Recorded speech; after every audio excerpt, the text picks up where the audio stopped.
पिछले वीडियो में हम लोग ने पाषाण युग में सभ्यता की प्रगति पर चर्चा कर रहे थे। उसी के क्रम में आज आगे देख लेते हैं परवर्ती पूर्व पाषाण काल की ओर बढ़ते हैं आज को। तो चलिए आगे देख लेते हैं। परवर्ती पूर्व पाषाण काल में 4 जातियों का पता चलता है, जिसमें है क्रीमानियो मानव। इनके अवशेष फ्रांस के क्रेमानियो गुफाओं में प्राप्त हुए हैं। इनकी ऊंचाई 5 फुट 10 इंच से 6 फुट 4 इंच होती है। दूसरे टाइप के ग्रियाल्डी मानव, इनके अवशेष भूमध्य सागर के तट पर गियाल्डी नामक गुफाओं में मिले हैं। इनके कपाल, टोंडी और दांत आधुनिक निग्रो जाति से मिलते जुलते हैं। आगे देख लेते हैं कोम्ब कोपेल मानव। इनके अवशेष दौन स्थान से प्राप्त हुए हैं। इनका सिर गोल, नाक चौड़ी, टोड़ी विकसित थी।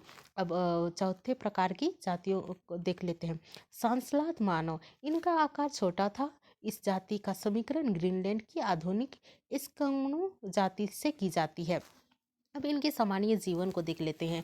इन मानवों का आवास कंदराओं व खाल निर्मित तंबुओं में होता था। ये चमड़े के तंबू बनाने भी जानते थे। ये कास्ट एवं अस्थियां जलाते थे। और इससे पता चलता है कि ये जो सिलाई शिल्प से भी परिचित थे। ये कानन फलों एवं आखेटों पर आश्रित थे। और इनके जो हथियार था, पाषाणोकरण में फलके के ब्लेडों का प्रयोग प्रारंभ किया और साथ ही साथ दंत सिंह एवं अस्थियों का प्रचुर प्रयोग हुआ। अपने नए उपकरणों से ये जंगली पशुओं का शिकार करते थे। उन्होंने धनुष बाण का आविष्कार कर लिया था, जिस पर पत्थर के नुकीले बाण को रख कर दूर बैठे पशु का शिकार करते थे।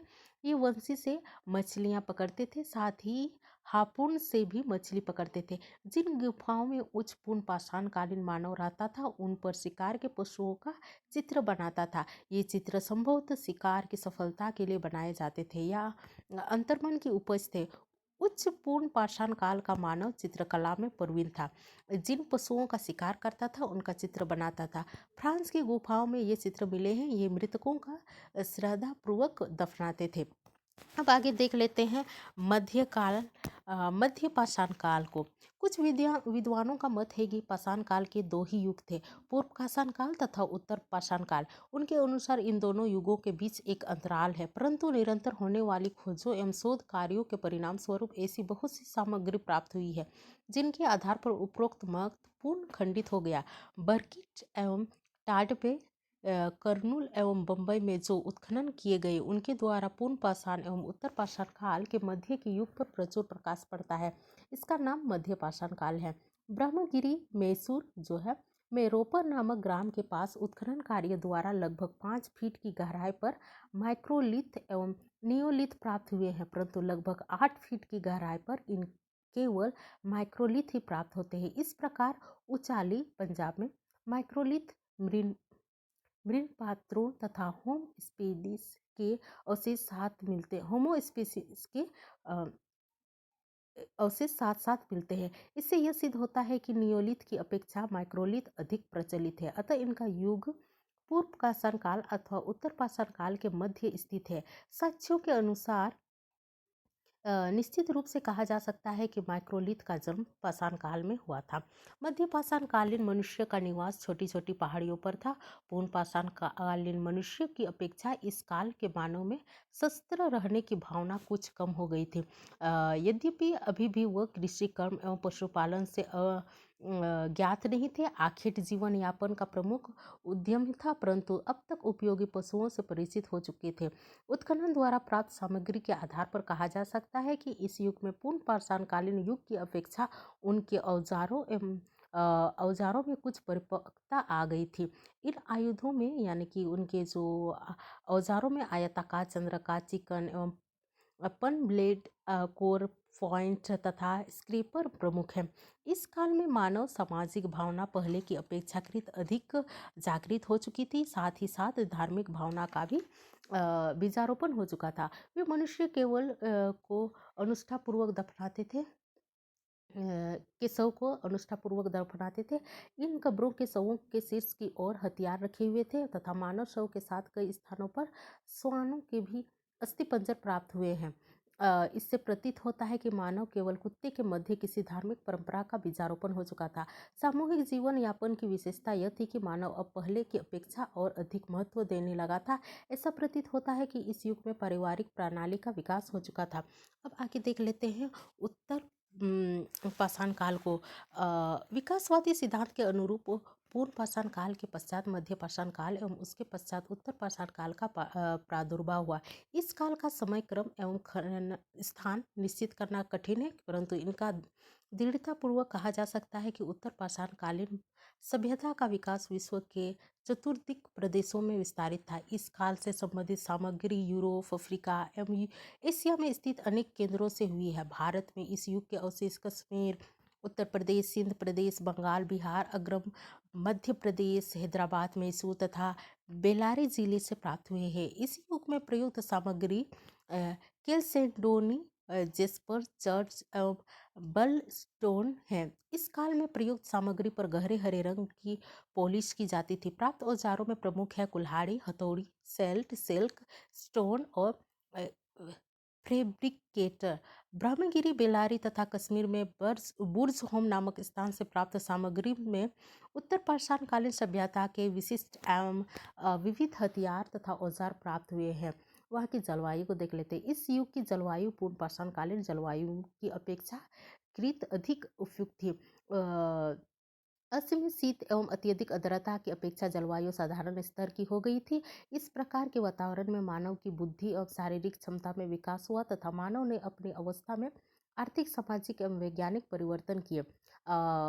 साधन इस काल के हथियारों एवं औजारों के निर्माण में आश्चर्यजनक उन्नति के दर्शन होते हैं। शांति एवं युद्ध के समय प्रयुक्त होने वाले माध्यमों का निर्माण होने लगा था। इस कार्य में उपयुक्त सामग्री एवं वस्तुओं का प्रयोग होने लगा था तथा सौंदर्य एवं उपयोगिता का विशेष ध्यान रखा गया था। अब पत्थर की अपेक्षा हड्डियों एवं लकड़ियों का प्रयोग होने लगा। मिट्टी की वस्तुओं के निर्माण के भी कुछ नमूने प्राप्त हुए हैं। इसमें कुछ तो अलंकृत है तथा कुछ उपयोगिता की दृष्टि से अत्यंत सादे हैं। और इनके निवास को देख लेते हैं। उत्तर पाषाण कालीन मानव ने पहाड़ियों, कंदराओं, नदियों के कगारों एवं वृक्षों के निवास स्थान को त्याग कर नदियों के तटों अथवा खुले मैदानों में घर बनाकर निवास प्रारंभ कर दिया। इस प्रकार निवास स्थान ने निश्चिंतता की ओर कदम बढ़ाया तथा भ्रमणशील जीवन का लगभग अंत हो गया। गृह निर्माण कला ने भी विकास किया। पत्थर के चौकरे तथा गोल टुकड़ों की सहायता से भित्ति निर्माण कर पेड़ की शाखाओं, पत्तियों तथा जानवरों की हड्डियों से छत का निर्माण किया जाने लगा। इस प्रकार वे गृह केवल एक ही मनुष्य नहीं बना सकता था। अंततः सम्मिलित प्रयास की भावनात्मक स्वरूप सहयोग एवं सामाजिक जीवन का विकास होने लग गया था। अब इनके व्यवसाय, उद्योग तथा कृषि कार्य अब प्रारंभ हो गया था। तो अब देख लेते हैं कि व्यवसाय, उद्योग तथा कृषि कार्य का प्रारंभ कैसे हुआ। उत्तर पाषाणकालीन मानव ने व्यवसाय तथा धंधों के क्षेत्र में क्रांतिकारी प्रगति प्राप्त की। वह जंगल से कंदमूल, फल इत्यादि एकत्रित करता था और साथ ही साथ जानवरों का भी शिकार करता था।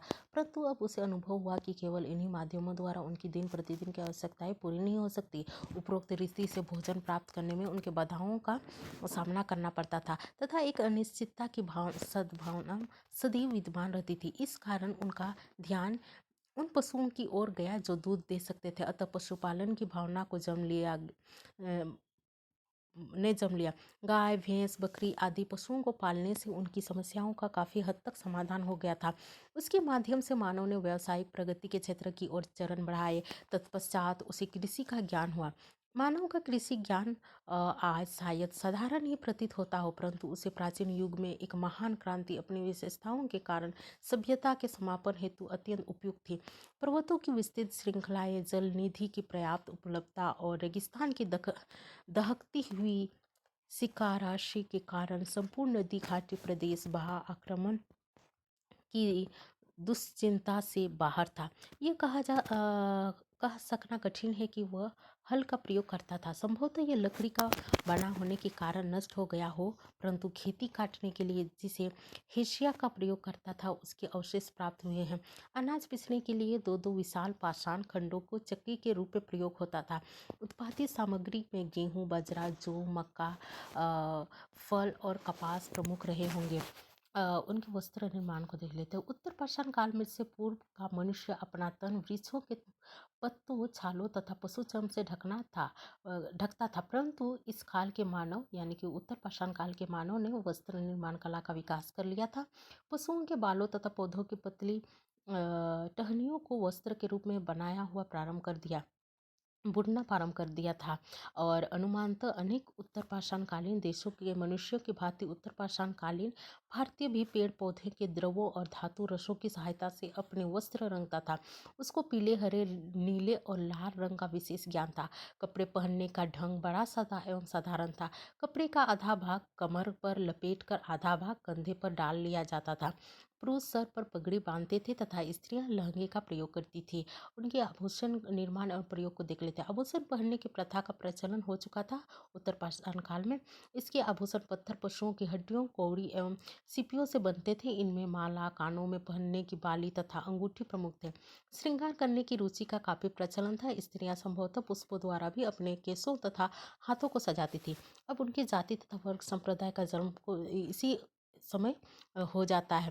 विभिन्न उद्योग एवं व्यवसाय को करने वाले व्यक्ति प्रायः एक समूह में रहते थे। इस कारण उनमें एक विशिष्ट समानता एवं भाईचारे की भावना पैदा हुई और इस प्रकार कई विशिष्ट समुदाय बन गए। धीरे धीरे ये समुदाय विभिन्न जातियों के नामों से पुकारा जाने लगा। और साथ ही अ, इस काल में साधारणतया समुद्र तट, झीलों, वनों, मैदानों, पर्वतों तथा रेगिस्तानों आदि में निवास करने वाले अपने समुदायों को दूसरों से भिन्न समझने लगे थे। वातावरण तथा जलवायु के प्रतिकूल एवं अनुकूल अवस्था के कारण उनकी भावनात्मक एवं शारीरिक क्षमता में अंतर होना स्वाभाविक था। अतः इस कारण भी वर्गभेद उत्पन्न हुआ होगा। और उनकी धार्मिक मान्यताओं का उदय को देख लेते हैं। उत्तर पाषाण काल की जटिलता को दृष्टिगत रखते हुए हम यह अनुमान लगाया जा सकता है कि इस काल में धर्म, अनुष्ठान एवं अंधविश्वास का जन्म हो चुका था। जीवन के सुख दुख और नाश्वर की कल्पना के साथ देवी दानवों शक्तियों की कल्पना का उत्पन्न होना कोई बड़ी आश्चर्य की बात तो है नहीं। यह बात सब स्वयं कल्पना के आधार पर कहा जा सकता है कि इसका कोई विशिष्ट प्रमाण नहीं मिला है। उत्खनन से इतना तो निश्चित हो गया कि इस काल में मनुष्य शवों को दफनाना तथा जलाता था, शवों के ऊपर निर्माण कार्य भी करता था तथा शवों के साथ विभिन्न आयुधों एवं आभूषण इत्यादि भी रखे जाते थे। इससे यह निष्कर्ष निकलता है कि वह शव क्रिया में अनुष्ठान का आयोजन करने लगा था और व्यक्ति के जीवन में आस्था उत्पन्न हो चुका था। इस काल का मानव भौतिक पदार्थों में जीवन शक्ति का अनुभव करने लगा था। जीवन मरण के विषय पर उसने काफी गंभीरता से विचार प्रारंभ कर दिया था। डॉक्टर राजबली पांडे ने अपनी पुस्तक भारतीय इतिहास की भूमिका में लिखा है, मृतकों की हड्डियां रखने के लिए अस्थि पत्रों का शव के ऊपर बन गई हुई समाधियों से स्पष्ट मालूम होता है कि इस समय के लोग जीवन श्रृंखला एवं पुनर्जन्म में विश्वास रखते थे और अपने पितरों की पूजा करते थे। भूतों से अवशिष्ट प्रस्तर खंडों की पूजा आरंभ हुई, जो क्रमशः लिंग पूजा के रूप में विकसित हुई। चढ़ाने में अन्न, दूध, मांस आदि पदार्थ अर्पित किए जाते थे। देश के निम्न स्तर के लोगों में धार्मिक विश्वास और पूजा पद्धति का ढांचा इस समय लगभग तैयार हो गया था। अब उसकी भाषा की उत्पत्ति को देख लेते हैं। सभ्यता का विकास और भाषा की उत्पत्ति में गहरा संबंध है। यह स्वाभाविक ही है कि सभ्यता के विकास के साथ साथ मनुष्य ने अपने विचारों की व्यक्त करने के लिए किसी नियोजित अथवा अनियोजित प्रणाली का विकास कर लिया होगा। यद्यपि यह माना जा सकता है कि यह विकास केवल स्थानीय ही रहा होगा तथा संपूर्ण पाषाणकालीन सभ्यता में एक सूत्र में स्थापित न हो सका होगा। प्राचीन काल का मानव अपने विचारों के अभिव्यक्ति के लिए स्पष्ट तथा अबद्ध चित्रों का निर्माण करता था। इसके कुछ नमूने विभिन्न स्थानों से प्राप्त होते हैं। अब उनकी कला का विकास। चित्रकारी के कुछ प्रभाव उत्तरी तथा दक्षिणी भारत में से प्राप्त हुए हैं।